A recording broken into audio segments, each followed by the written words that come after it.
అదే RTV app వార్తల్ని క్షణాల్లో చదివే అవకాశం ఉంటుంది. ఒక న్యూస్ పేపర్, ఒక టెలివిజన్ ఛానల్ మీ చేతుల్లో ఎప్పుడూ ఉంటాయి.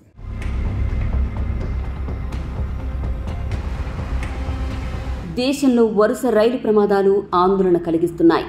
ఆదివారం వైజాగ్ రైల్వే స్టేషన్లో ఆగి ఉన్న తిరుమల ఎక్స్ప్రెస్లో మంటలు చెలరేగాయి. ప్రమాద తీవ్రతను వివరిస్తూ ఆర్టీవీ ఒక కథనం వేసింది. ఆర్టీవీ కథనంపై విశాఖ రైల్వే శాఖ స్పందించింది. ప్రమాదం ఎప్పుడు, ఎలా, ఎందుకు జరిగిందని డీటెయిల్డ్గా వివరిస్తూ ట్విట్టర్లో రిప్లై ఇచ్చింది.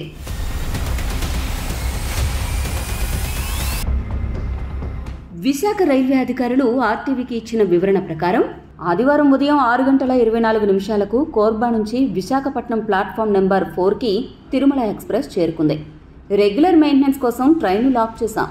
అయితే 9:45 సమయంలో B7 కోచ్ నుంచి పొగ, మంటలు గమనించాం. ఆ మంటలు పక్కనే ఉన్న M1 కోచ్కు విస్తరించాయి. అందుబాటులో ఉన్న రైల్వే సిబ్బంది, ఆర్పీఎఫ్ సిబ్బంది అనేక అగ్నిమాపక పరికరాలను ఉపయోగించి మంటలను ఆర్పేందుకు ప్రయత్నించాం.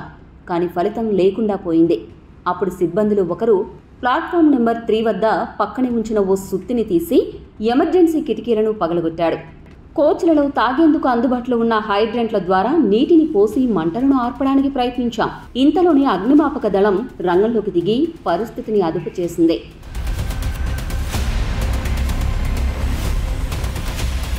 అగ్ని ప్రమాదానికి షార్ట్ సర్క్యూటే ప్రాథమిక కారణమని జిల్లా అగ్నిమాపక అధికారి తెలిపారు. అయితే అసలు నిజానిజాలు నిగ్గు తేల్చేందుకు సమగ్ర విచారణ జరుపుతామన్నారు.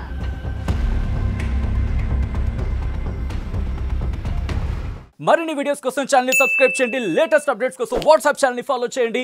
అండ్ లింక్ డిస్క్రిప్షన్ లో ఉంది.